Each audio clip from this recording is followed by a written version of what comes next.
Atenção! Vai começar agora uma teleaula de automação do curso profissionalizante. Este módulo tem um total de 20 aulas. Hoje, você vai assistir a teleaula número 17. Bons estudos!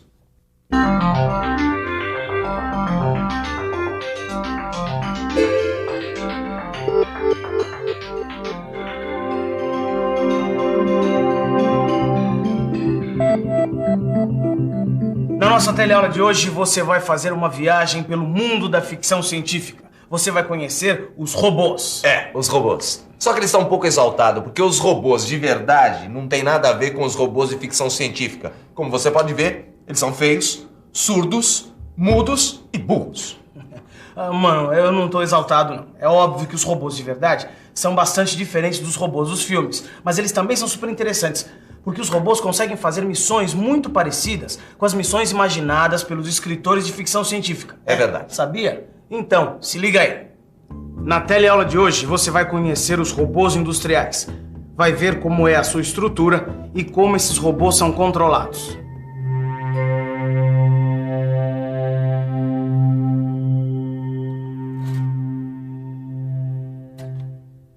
Sempre que a gente imagina um robô, logo pensa nos robôs dos filmes. Máquinas parecidas com os homens, com uma inteligência excepcional.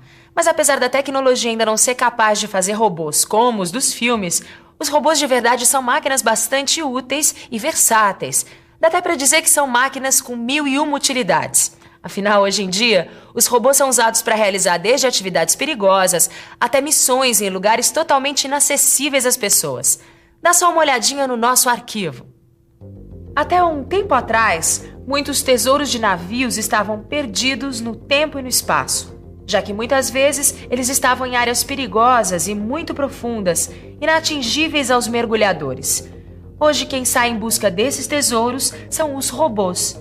E são os robôs também que colocam satélites em órbita nas missões espaciais, que fazem análises de gases em crateras de vulcões, que mexem nos produtos radioativos das usinas nucleares. E claro, os robôs também estão nas atividades industriais, que são os robôs que você vai conhecer na nossa teleaula de hoje. Observando essas imagens, a gente pode perceber que existem diferentes tipos de robôs com diferentes estruturas e ainda diferentes aplicações. Agora, o que eles têm em comum é que todos eles são uma espécie de máquina CNC. O que eu quero dizer é que os robôs têm o mesmo princípio de controle das máquinas ferramentas CNC, só que com uma estrutura mecânica completamente diferente. Bom, tem gente que define o robô como sendo um manipulador mecânico reprogramável. Por outro lado, tem outras pessoas que dizem que o robô é um mecanismo automático universal. Bom, o que todo mundo concorda é que os robôs são máquinas controladas numericamente, feitas para executar uma grande variedade de operações. Eles são usados para pintar, soldar, na montagem de produtos, mas como você pode ver também, a maioria dos robôs são usados na montagem, na manipulação de peças e na pintura. E isso não é de hoje. Faz muito tempo que os robôs estão invadindo a indústria. Olha, mano, aqui diz que os robôs começaram a ser usados nas indústrias em 1961. Eu tô vendo. E também, olha, o primeiro robô utilizado foi na indústria automobilística. E diz que os robôs enxergam. Isso prova que você estava totalmente errado quando você disse que os robôs eram feios, surdos, mudos, burros e cegos. Eu disse que eles eram cegos? Eu não lembro, mas... Eu não disse isso. Mas também os poucos robôs que têm visão artificial, eles só conseguem distinguir contrastes, certo? Olha lá. Eles só conseguem observar as diferenças entre objetos claros e escuros. Bom, isso por pouco tempo. Tenho certeza, porque com a velocidade que as pesquisas andam, logo os robôs vão estar vendo, ouvindo, falando. Enquanto logo não chega, vamos conhecer os robôs que estão aqui na atualidade, começando por suas principais características. Uma das características mais importantes de um robô é o seu volume de trabalho. Ou melhor, o conjunto de todos os pontos que podem ser alcançados pela garra de um robô quando ele se movimenta. As garras de alguns robôs têm movimentos mais simples, fazendo o trajeto de uma reta. Outros robôs têm garras que giram. Outros ainda têm garras que fazem movimentos em todas as direções. E é claro que esses movimentos vão ser adequados ao trabalho que o robô vai desempenhar. Agora, o que todos esses movimentos têm em comum é a precisão. Precisão é fundamental no trabalho de um robô. Por isso mesmo, grande parte deles é acionada por servomotores elétricos, olha só. Porque o acionamento elétrico permite um controle mais fácil e maior precisão no posicionamento do que os acionamentos hidráulico e pneumático. Olha que maravilha, é precisão que não acaba mais. Demais esse programa de controle de robô, hein, mano? É. Você sabia que esses movimentos são feitos através de um servomotor elétrico, né? Lógico, eu sei. Só falta sair falando. Oh, mas para de comparar o homem com o robô. Olha só, olha os movimentos dele. Você sabia que o grau de liberdade do robô é medido pelo número de movimentos que ele faz com o corpo e com o punho? Ah, eu quero te mostrar uma coisa aqui. Tá vendo essa figura? O corpo desse robô faz movimentos angulares com o antebraço, na letra A, e movimentos angulares com o braço, na letra B, e movimentos de rotação na base, na letra C. Já com o punho, na letra E, ele faz movimentos angulares e de rotação, na letra P. Tá dando para acompanhar, Torquato? Não, daria para explicar melhor? Muito bem. O que isso significa? Que o número de graus de liberdade desse robô é 5, porque é o número de movimentos que ele faz. Presta atenção. Quando o corpo se movimenta, ele define a posição do centro da garra. E são os movimentos de punho que orientam a garra. É demais, né? Ele se mexe todo. E olha que são movimentos super complexos. Tem robôs nas indústrias automobilísticas que manipulam ferramentas super complicadas. A ferramenta fixada no punho dos robôs é chamada de órgão terminal. É o conjunto do corpo e do punho dos robôs que vai definir como esse órgão terminal vai se mexer e executar uma tarefa. Agora, dependendo da atividade que o robô vai desempenhar, o órgão terminal vai ser diferente, já que ele pode empunhar desde uma pistola de tinta até um aplicador de solda a ponto. A gente já viu o que são os órgãos terminais, o volume de trabalho dos robôs, mas e a estrutura mecânica? Como será que são feitos o corpo e os punhos do robô? É claro que, como tudo no robô, a estrutura mecânica pode ser mais ou menos complexa, dependendo do volume de trabalho, de quantas peças vão formar o corpo e o punho do robô, que por sua vez vão definir os movimentos desse robô.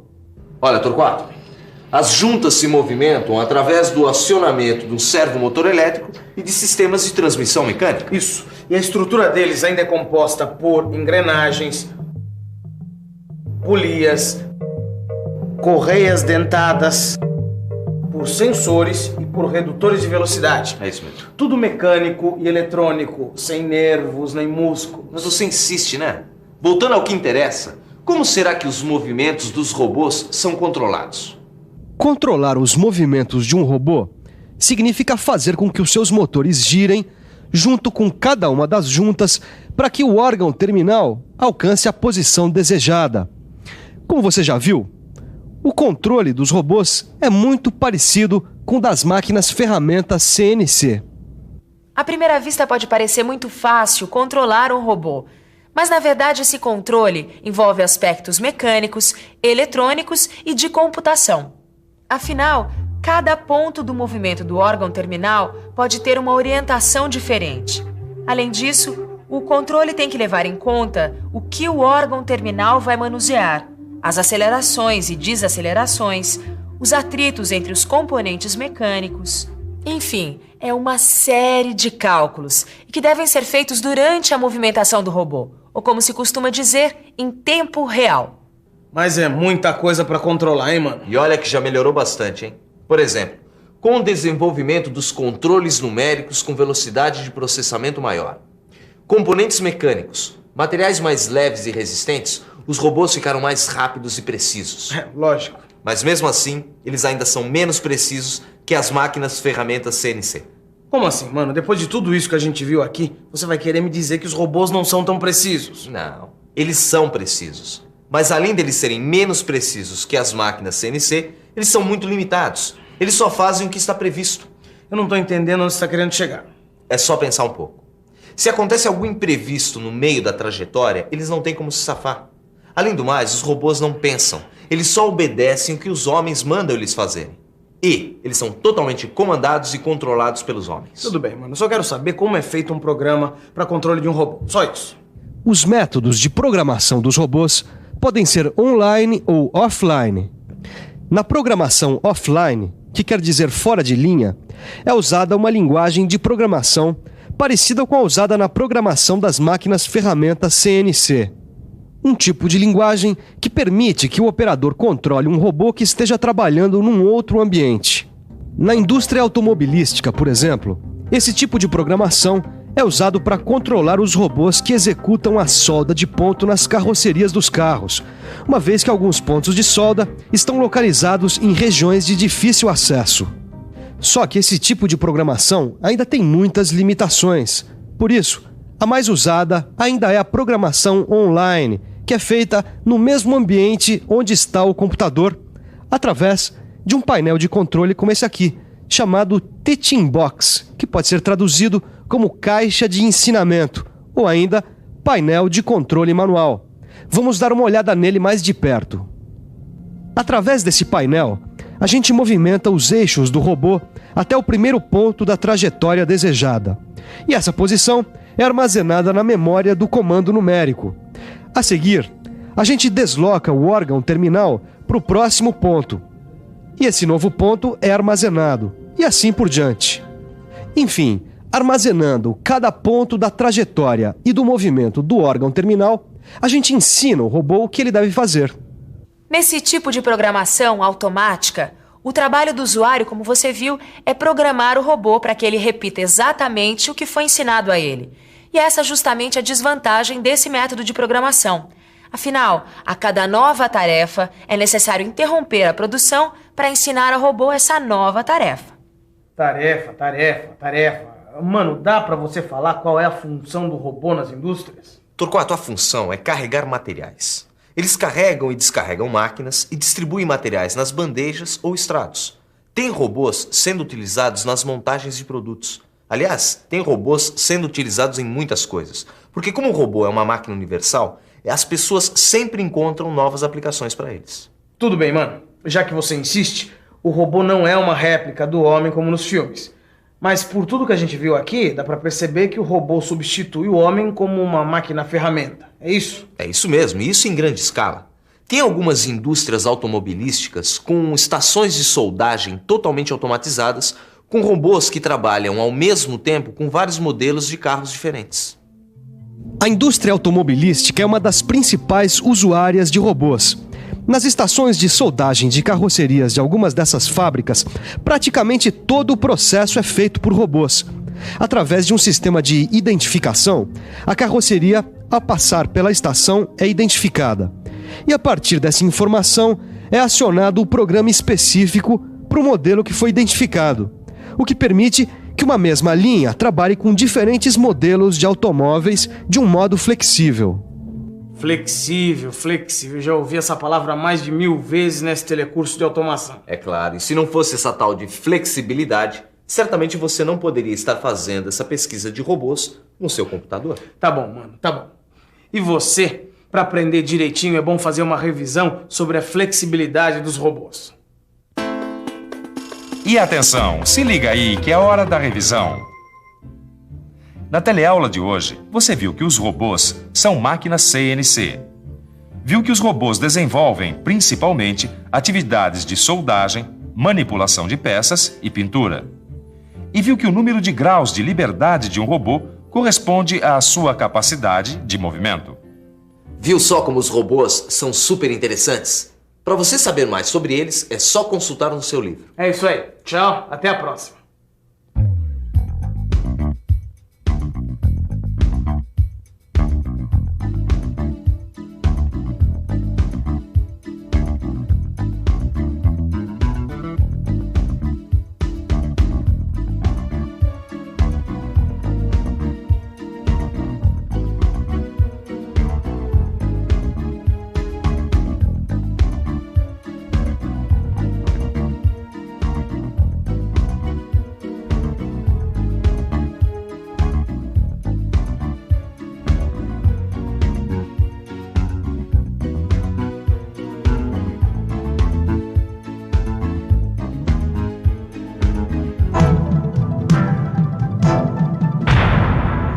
Telecurso 2000, um programa de educação do Sistema Fiesp e da Fundação Roberto Marinho.